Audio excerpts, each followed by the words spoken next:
Don't you dare come back here. You failure. For over 20 years, I thought I had been devoted to John.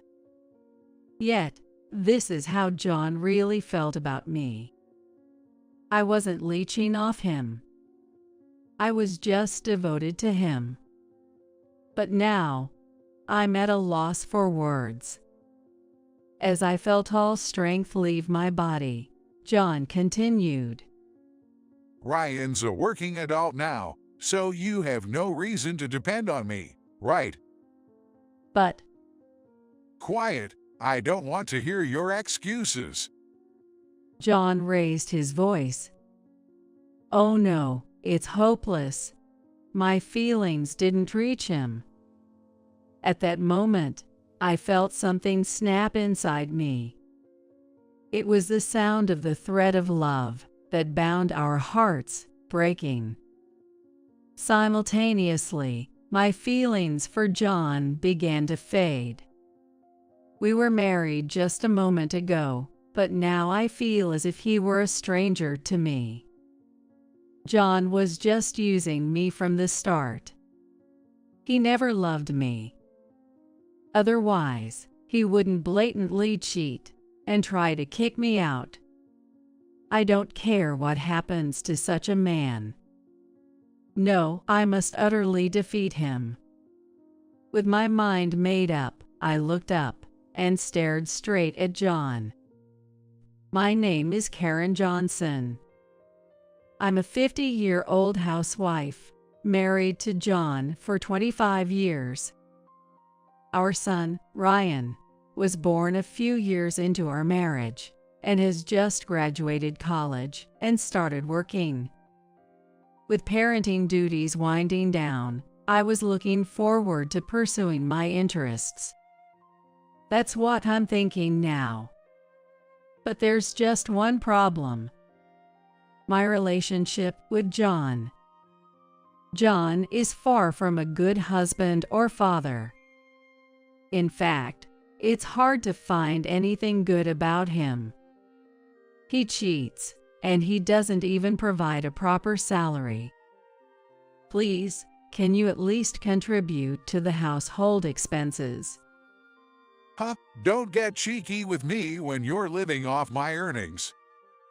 John always retorts like this. Maybe it really is hopeless. Maybe divorce is the only option. I've been thinking about it a lot lately. But I can't just suggest divorce easily. My Phil, Bob, who is unwell and hospitalized, asked me to look after John. I owe it to Bob to endure as long as I can. His words can't be ignored. But my desire to divorce is strong. Torn between these conflicting feelings, I find myself reminiscing about the happier times before our marriage. The turning point that led to such happiness before my marriage was actually due to a misfortune that struck my father. Our family owned a small diner. My father was in charge of cooking, and my mother handled the serving. Needless to say, the food was delicious. However, my dad was incredibly bad at business. He started the diner with a desire to feed customers delicious food to their heart's content. I think that's a noble cause. But he ran the diner solely on that sentiment, hardly considering the profitability. It didn't matter to him if the profits were low, as long as the customers were satisfied with tasty food. Naturally, such a business, of course, that would not be profitable. As a result, our family's finances were always tight. Even as a child, I took pride in seeing customers leave satisfied. So I never interfered with my father's business approach. However, when I was in college, a crisis hit. The company supplying ingredients to my dad's diner went bankrupt due to the recession. We've already paid this month's dues. If this continues, we might have to close our diner. We were already barely managing as it was, and there was no way we could spare extra funds. Seeing my parents so downcast made me anxious too. But as a college student, there was little I could do, and I doubted the bankrupt company could refund us. The only option seemed to be closing the diner. That's when a regular customer, a man, said something unexpected. Closing the diner. Such a shame for such delicious food. But with the supplier's bankruptcy, we'll end up in debt. Then let me help you personally to get back on your feet. This regular, who really did lend my father a substantial amount. I'm glad to help. I'll certainly pay you back. Don't worry about the money. Just keep making delicious meals, he said, leaving the diner quickly after. Later, my father started doing business with another food wholesaler. It seems that it was a major food wholesaler there, and the wholesale price of foodstuffs was lower than before. Luckily, our family diner was saved from bankruptcy. About a year later, my father and I went to repay the man. Then, while the man and my father were talking, a young man approached me as I was waiting. I hear you borrowed money from my dad. When I talked to him, he was the son of the man who lent us the money. His name is John, and he works for a man's company. You're pretty. How about going out with me? Me, with you? Why not? Think of it as a way to say thanks for the loan. It was true we were helped by the loan, and my dad had properly thanked him. I thought we owed no more than that, but then John whispered to me, Ungrateful diner's daughter. I could spread that around, you know. That's... I couldn't retort. Even if he did spread rumors, it wouldn't affect me much. But it could trouble my father. And what would the diner's customers think? With these thoughts, I couldn't refuse John's invitation. Reluctantly, I agreed to go out with him. With that in mind, I went out with John. To my surprise, I actually enjoyed it more than expected. John was fun to talk to and knew many exciting places to go. He chose the places we went to with great taste. And I started to think maybe he wasn't such a bad guy after all. That's where my luck ran out. I was quickly wrapped around John's finger. It's fun being with you, Karen. I'm having fun too. I never thought I'd consider marriage until I met someone sincere and good like you. His simple words swept me off my feet, and I began a relationship with John, considering marriage. John continued to manipulate me in various ways. Eventually, a few years later, I found myself married to him. Of course, I had no idea at the beginning of our marriage that it was all a trap.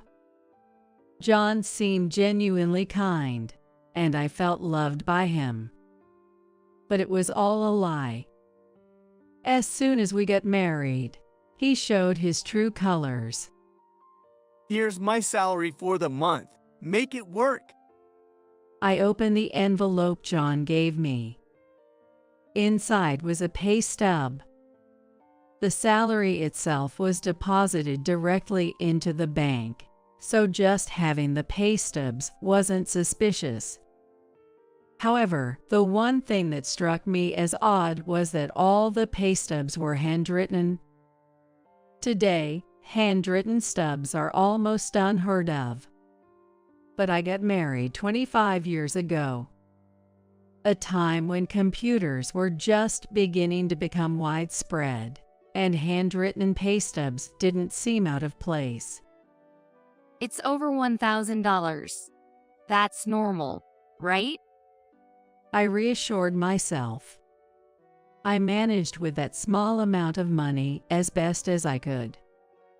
Over time, I started noticing something odd about John's routine.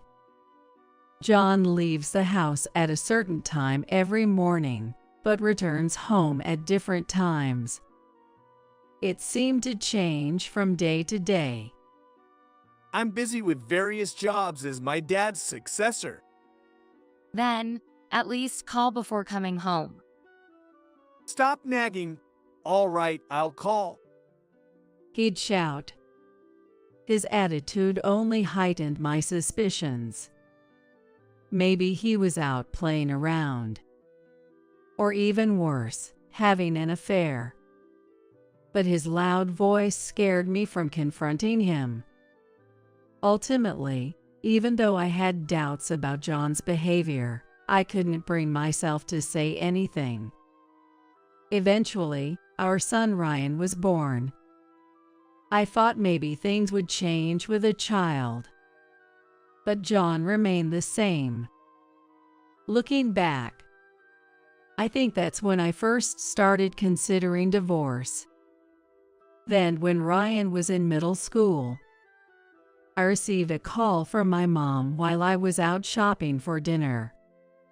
What? Dad's in the hospital. My father had been admitted to the hospital. I rushed there immediately. Your mom's just exaggerating. My father laughed heartily. I was relieved. I suddenly remembered something that made my heart skip a beat. Oh no, I forgot to contact John. It was too late. My cell phone was flooded with missed calls from John. Panicked, I called John back, only to be greeted by his irritable voice. Where the heck are you? Get home and make my dinner. I'm sorry, my dad. What, your dad? John asked sharply. I answered in a small voice. Yes, he was suddenly hospitalized. What does your dad have to do with it? You're my wife, remember? John's shout made me flinch and close my eyes. I was terrified of his yelling. But I knew I had to stand up for myself. I mustered my courage and responded, "Isn't it natural to worry about my dad? I should be allowed that much, right?" Shut up! Don't talk back to me! No, I will say this. You would rush to Bob's side too, wouldn't you? I asked. John suddenly fell silent. I thought putting himself in my shoes would make him understand. But his response was beyond my wildest expectations. Huh, I'd ignore my dad even if he were hospitalized. After all, I don't need him. I was speechless. It had to be a lie. But I couldn't deny it. After much hesitation, I told John, "I'm not like you. Sorry, but you'll need to eat out tonight." That was all I could muster. I hung up the phone, feeling numb. Since that incident, I truly lost all trust in John. It was then that I realized the happy times before our marriage were all an illusion. I see. John wanted a housekeeper, not a wife. I said to myself, feeling sad. But I couldn't just wallow in sadness. That's right. If I'm considering divorce, I need to start preparing. I began making plans for a divorce. Then, a few years later, Bob was hospitalized, and his condition was quite serious. He might not be able to leave the hospital. I relayed the doctor's words to John, but John was unfazed. So, it's going to cost money, huh? Is money all you're worried about? Don't you understand? I understand. I'll talk to my brother. John contacted his brother, George, who was married but childless, to see if he could help with the hospital expenses. Can't you pay for it? We have Ryan and Karen here, and it's stuff for us. John said, as if it were someone else's problem. It reminded me of the time my father was hospitalized. John clearly didn't care about Bob. I couldn't take it anymore. Enough. I'll figure something out and pay for Bob's hospital bills. Don't forget what you just said. John yelled. I nodded firmly. In the end, my statement led to us bearing the cost of Bob's hospital stay. Moreover, Bob's illness caused him to step down from his position as president, and John took over. Regardless, John seemed displeased that I had stepped in. Since then, he has barely come home. This was evident even when we discussed Ryan's future. John ignored my calls and didn't come home. Dad's not coming home again today, huh? I'm sorry, Ryan. I didn't mean to cause trouble. It's fine. I don't care about Dad. I want to go to a university in New York. That's right. Don't worry about the tuition. I'll manage it somehow. Soon, Ryan's admission to a New York university was settled. As expected, John didn't even see him off. Once Ryan moved to New York, the house felt empty. By then, John was only coming home about once a week.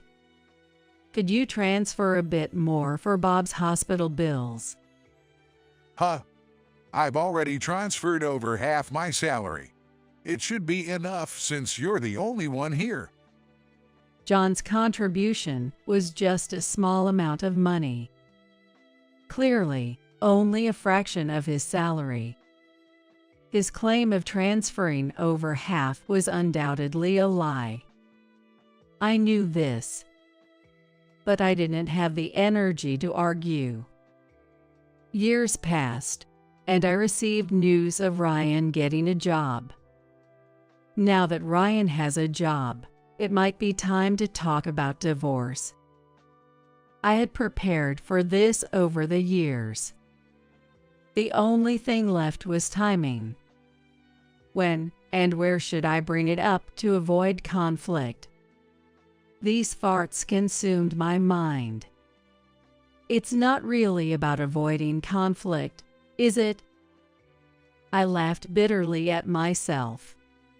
One day, after visiting Bob in the hospital, after chatting with Bob and returning home as usual, I was startled when I was about to open the front door. I didn't know why, but the front door was unlocked.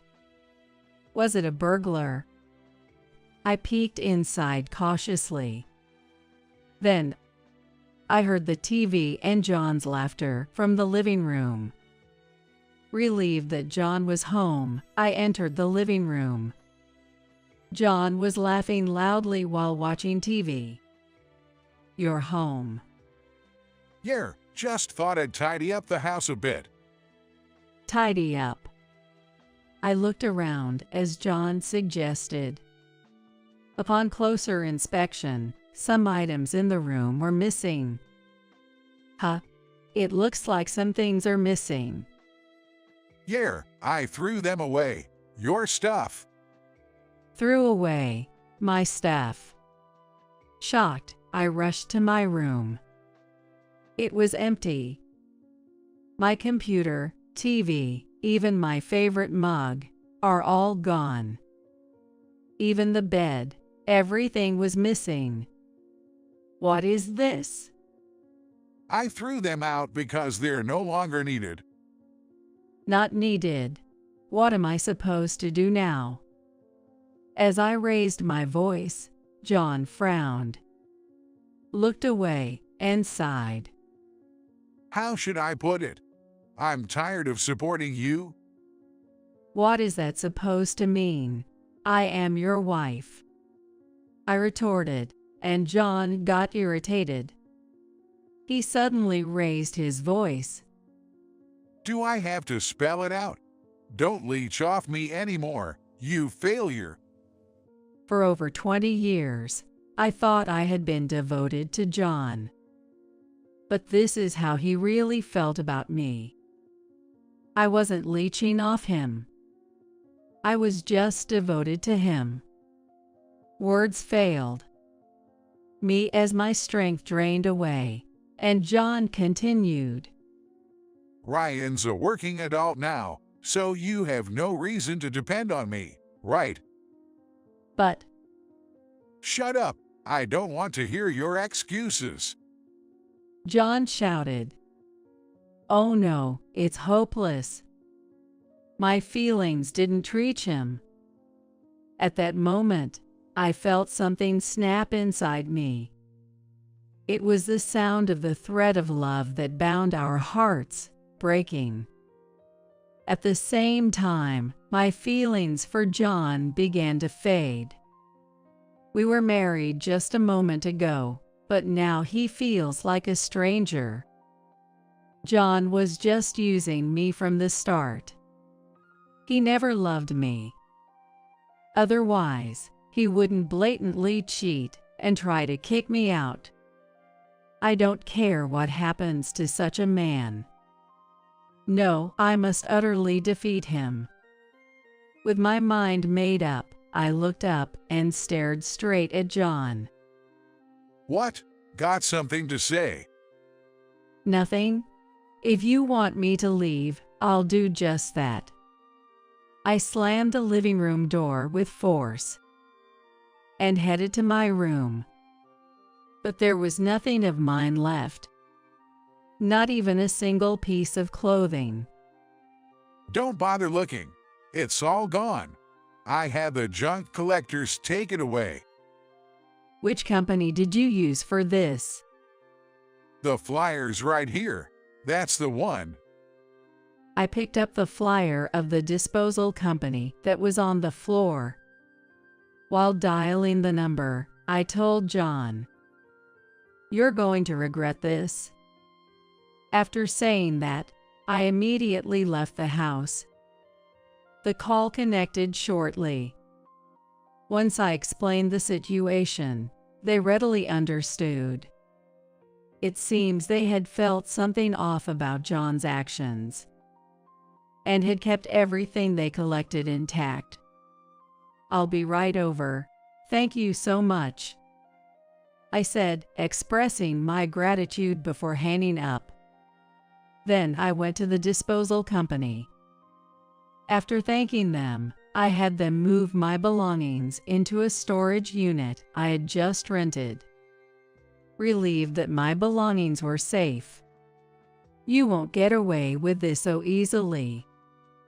Grinding my teeth, I called Ryan and briefly explained the situation before saying, "So, I've decided to move out, considering a divorce. That's what you should expect, okay?" Okay. Bye then. Ryan quickly ended the call. He seemed scared of me. Was I really that angry? I pondered as I put my phone back into my bag and headed to a nearby business hotel. In fact, I had already decided where to move. The reason was simple. I had been planning to talk to John about divorce soon. My plan was to divorce and start a new life there. Well, it's just happening a bit sooner than planned. Honestly, I wasn't in trouble. It was just an advancement of my plans by a mere 2 weeks. 2 weeks in a hotel. What a waste. I couldn't help feeling it was wasteful. A typical housewife's habit. Maybe I should bill him for the hotel too. Well, brace yourself, John. I muttered to myself and started working on my post-divorce plans. After about 10 days living in the business hotel, John called me during lunch. As soon as I answered, he raised his voice. You stole my money. What are you talking about? Don't play dumb. It's about my dad's hospital bills. The hospital just called asking for payment. Bob, that is what it is, I thought, sighing in response. That. Just pay it yourself. I'm not involved anymore since you kicked me out. I've been transferring living expenses to you. You're supposed to pay for that. Sure, but isn't the bank book for that account with you now? I replied calmly, knowing well that there was no money in that account. I couldn't help but grin. I have the bank book, but there's no money in it. That's why I'm saying you stole it. I didn't steal anything. Don't lie. Who else could use it? He never thought the amount he transferred was too little, did he? I replied, exasperated. The money was always too little from the start. If there's no money for the hospital bills, why don't you use your allowance? My allowance. John started to panic, clearly thinking I was unaware. Since the beginning of our marriage, John had been giving me handwritten salary slips to hide the fact that he was skimming off a portion of his salary. In other words, the money he skimmed became his allowance.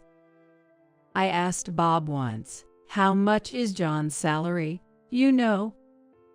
So, that's... He seemed puzzled, but he told me. So I knew you were skimming money. When I told him this, John fell silent. A long silence followed. So long I wondered if the call had dropped. Then suddenly, John raised his voice. What's wrong with me using the money I earned? It's your fault for using up all the money I gave you. Okay. And then? I want a divorce. I'll demand alimony. You need to pay back the money you used. John's words made me grin inwardly. I had him right where I wanted him. He couldn't back out now. I replied with a smile. Oh, thank you. I wanted a divorce too. Come over to my place for the divorce discussions. What? No. But, I mean... You want a divorce, right? I've prepared evidence of your infidelity, and I'm waiting. Though I couldn't see him, I could tell John was taken aback by his faltering voice. Evidence of infidelity? What are you talking about? Don't play dumb. I have photographic evidence. Photographic evidence? I could imagine John's flustered expression. Holding back laughter, I continued. Well, I'll give you the address, and let's meet next Sunday to discuss it in detail. After giving him a certain address unilaterally, I quickly hung up. I've successfully pushed for a divorce. Now, if only I can make him apologize. It was going to be tough, but I was ready. On the agreed Sunday, I arrived at the meeting place before the scheduled time. He should be arriving soon. Looking around, I spotted John in the corner of my eye. Over here. I waved and called out. John looked up, startled. What? This place? Yes, I gave you the address, remember? But this place? Whose mansion is this? John looked behind me, where a mansion worth about $1 million stood. It was much larger than a regular house, complete with a garden, 3 stories, a basement, and even a home theater. A luxury car was parked in the attached garage. Pointing at the mansion, I smiled. This is my house. It's brand new and beautiful, isn't it? What, your house? Yes, I was planning to live here after the divorce, so I had it built recently. Yes, the place I had summoned John to was my newly built house. Naturally, John, who had always thought of me as just a housewife, was utterly astonished. I pushed him from behind into the house and led him to the living room. Let's have our discussion. This is my lawyer. I introduced my lawyer, who was waiting inside. But John was too distracted to pay attention. He was looking around nervously. He seemed concerned about his surroundings, constantly looking around, not even glancing at the evidence of his infidelity on the table or responding to me. It was hardly a conversation. Eventually, John asked in a low voice, How did you afford this house? "Is that what's bothering you?" I mused, answering nonetheless. "I just bought it normally." Liar, how can a housewife afford this? To buy a $1 million house, one would typically need an income of around $150,000 per year. But I had that kind of income. So I calmly replied, "I earn that much. Got a problem with that?" No. But how? I was helping a friend with her company, and before I knew it, things ended up like this. Maybe. The story goes back a few years. When my father was hospitalized and we had a dispute, I decided to divorce. I started preparing for it, first by looking for a job. After the divorce, I needed a job to live. So I looked for a job that would allow me to live independently. But good jobs aren't easy to find. So I consulted my close friend, Susan. Why don't you help me with my work? Your work?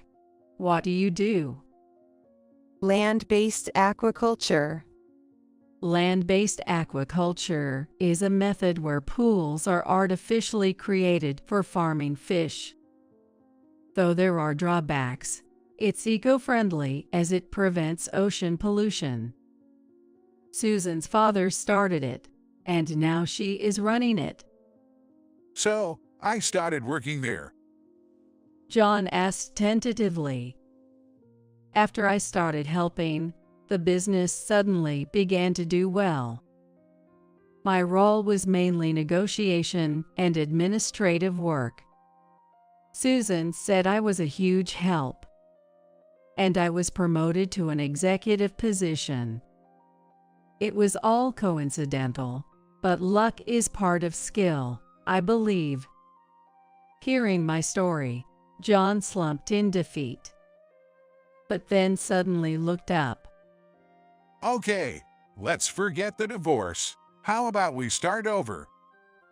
Despite his words, I replied with a cold gaze. What? Can you say that in your sleep? No, I'm serious. I really want to start over with you. John pleaded passionately. But I knew he was just blinded by my money. So I replied with raised eyebrows.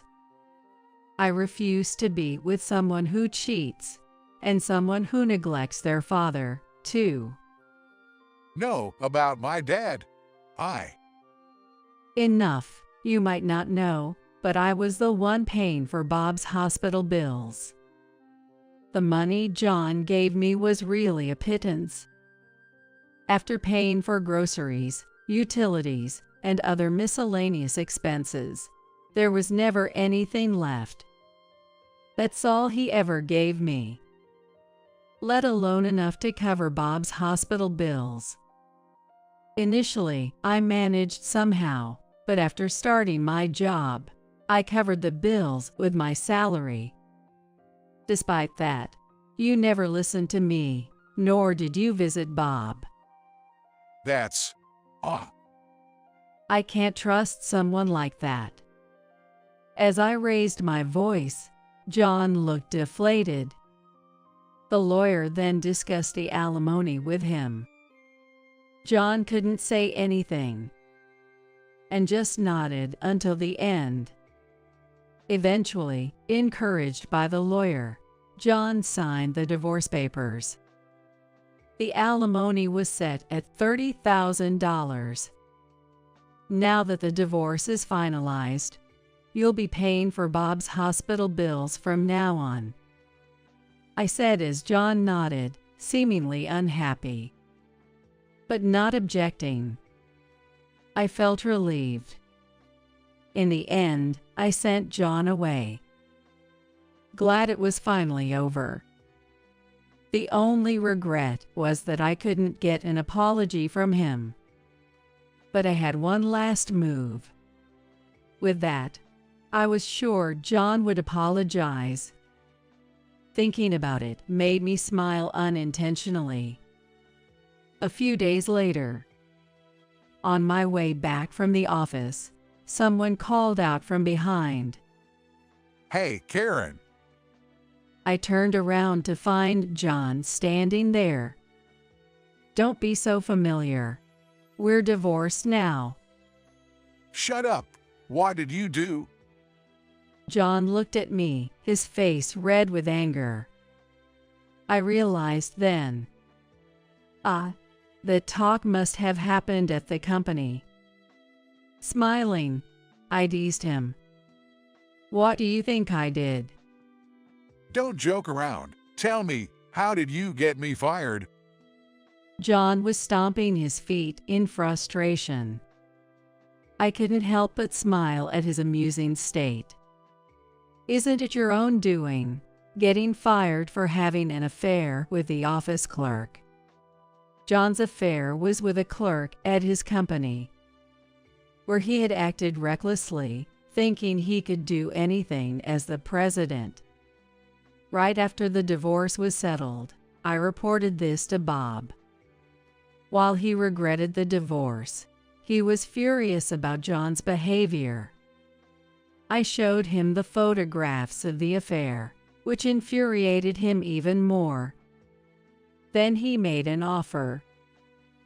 I'm thinking of transferring all my shares in the company to you, Karen. To me, wouldn't it be better for George? No, I want you to have them. Use them to dethrone John from the presidency. That's what Bob had said. Bob's company was a corporation, where shareholder resolutions are necessary to appoint executives, although decisions can also be made by the board of directors. In smaller companies like Bob's, where he owned most of the shares, a single shareholder could make significant decisions. But in small companies, It's common for the president to own most of the shares. When I inherited all his shares, I had the power to make decisions alone. But it wasn't me who decided to fire John. I informed George about the affair and my new shareholder status. The rest was his decision. George was considerate. Why did he listen to you? It's not about listening to me. It's about what's best for the company.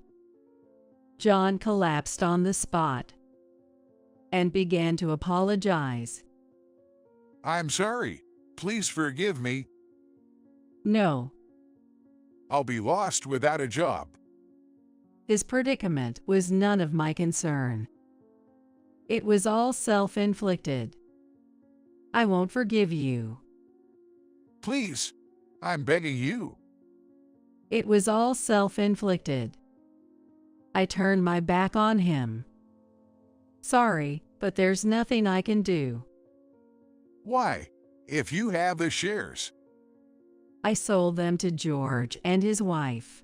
I don't want anything to do with you anymore. At that moment, I heard John sobbing. But I walked away, pretending not to hear. John was eventually ousted from the company.